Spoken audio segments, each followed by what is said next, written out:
Bonjour à toutes et à tous dans ce à connaître sur la série Professeur Layton, une série de jeux d'aventure et de réflexion développée par Level 5. La série est composée de deux trilogies. Pour les citer, dans la première trilogie, on a l'étrange village en 2008, la boîte de Pandore en 2009 et le destin perdu en 2010. Dans la seconde trilogie, l'appel du spectre en 2011, le masque des miracles en 2012 et l'héritage des Aslantes en 2013, en plus du crossover Professeur Layton vs Phoenix Wright en 2014. On aura l'occasion d'en parler en fin de vidéo. Quand on regarde les dates, un titre tous les ans ça fait un peu peur. Peur de voir le jeu bâclé avec ce rythme très élevé. Si c'est le même type de fin dans chaque volet, il faut dire qu'ils n'ont pas déçu au niveau des 6 jeux, surtout pour les 5 suites. Le jeu est amélioré entre chacun d'eux, même si le premier titre de la seconde trilogie a reçu les notes les plus basses, et est le seul de cette trilogie à ne pas être en 3D. Mais il reste très bon, il lance la seconde trilogie tout en respectant la première, de plus les deux autres titres ont su faire de cette seconde trilogie meilleure que la première. Le nombre d'énigmes grandit au fur et à mesure des titres en plus du mode expert et des nombreuses énigmes hebdomadaires téléchargeables grâce à la connexion Wi-Fi Nintendo. Mais je trouve que certaines d'entre elles sont à mon goût trop farfelues ou trop difficiles. On peut également passer devant certaines énigmes quand on nous demande d'aller d'un tableau à un autre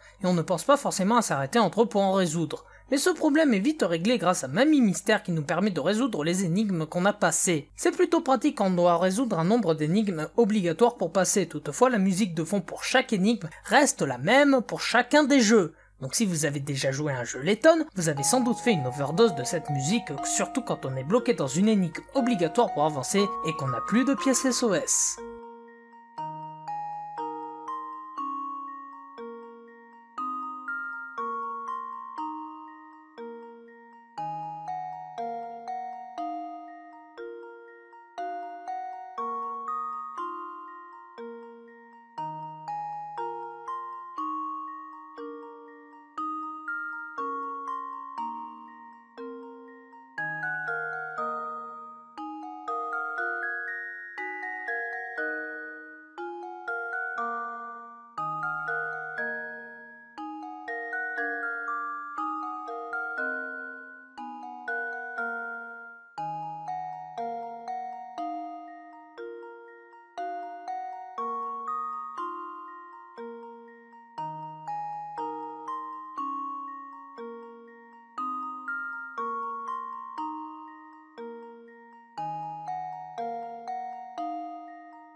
Pour l'histoire, elle ne déçoit pas, les personnages sont attachants, les voix collent parfaitement au personnage, le mystère n'est pas pesant et se révèle petit à petit en avançant dans le jeu. On ne peut jamais prédire la fin. L'histoire s'amuse avec nous avec de nombreux éléments qui en apparence ne se collent pas entre eux, mais qui possèdent tous un lien. Mais la richesse de son histoire et de son écriture peut être aussi sa faiblesse. L'histoire et les cinématiques font penser à un film d'animation. Nous sommes plongés dedans, et les énigmes peuvent devenir un frein à l'avancée de l'histoire. C'est compréhensible pour garder au jeu un temps de vie correct, mais ça peut nous blaser car là on nous impose le fait de résoudre des énigmes. Des fois c'est justifié dans le jeu car on a réveillé un PNJ, donc pour nous apprendre les bonnes manières il nous dit d'en résoudre une. Et dans ces cas-là on n'a pas forcément envie de la résoudre à ce moment-là. Ce qui peut nous attirer d'aller voir les solutions sur internet pour poursuivre l'histoire. Mais ça reste un jeu, si on ne veut pas être embêté par des énigmes, on n'a qu'à regarder un film. Au niveau du travail qui est fait sur l'animation et l'histoire, le jeu est bien fait dans l'histoire et dans l'animation qu'on oublie de jouer à un jeu d'énigmes. Beaucoup de personnes achètent le jeu pour suivre l'histoire et plus uniquement pour les énigmes. Il y a même eu un film d'animation pour satisfaire le public qui est fan des histoires de la série Professeur Layton et la Diva éternelle, qui prouve que Professeur Layton est devenu bien plus qu'un jeu d'énigmes.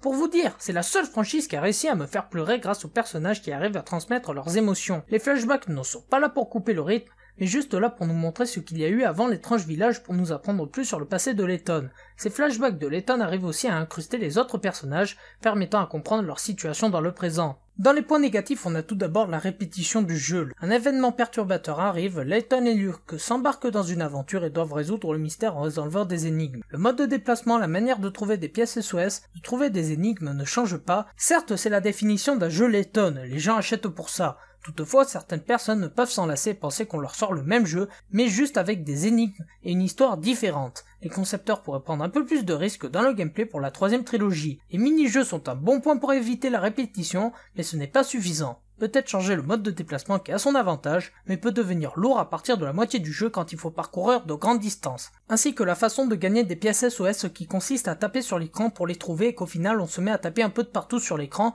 et que sans faire exprès on tombe sur une énigme. Le jeu n'est pas en manque de souffle, c'est certain, mais il faudrait réfléchir à une transition pour ne pas bousculer ou choquer les fans. D'ailleurs, ça va bientôt faire 2 ans qu'un jeu Professeur Layton n'est pas sorti dans les pays occidentaux, et d'après jeuxvideo.com, la sortie du prochain Layton qui se nommera Layton 7 sortira uniquement sur mobile et non pas sur une console de Nintendo. Non de Zeus.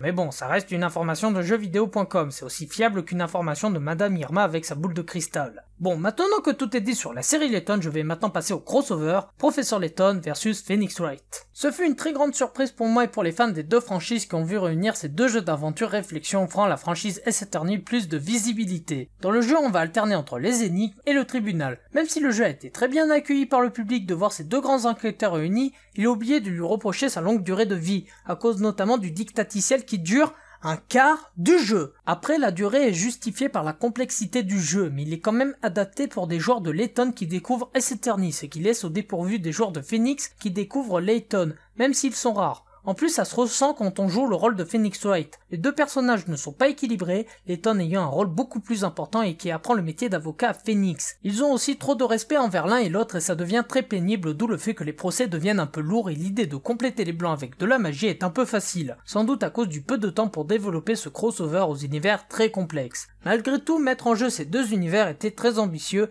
et une très bonne idée offrant un gameplay innovant, un univers riche et une histoire intéressante. Ça peut être une alternative pour les deux jeux et ça a permis de mettre la franchise de Capcom à sa juste valeur et qui amène un côté humoristique que je trouve pas assez présent dans les Layton. Voilà, c'est la fin de ce à connaître et on se retrouve pour une prochaine vidéo qui sera dans les à connaître manga. A plus!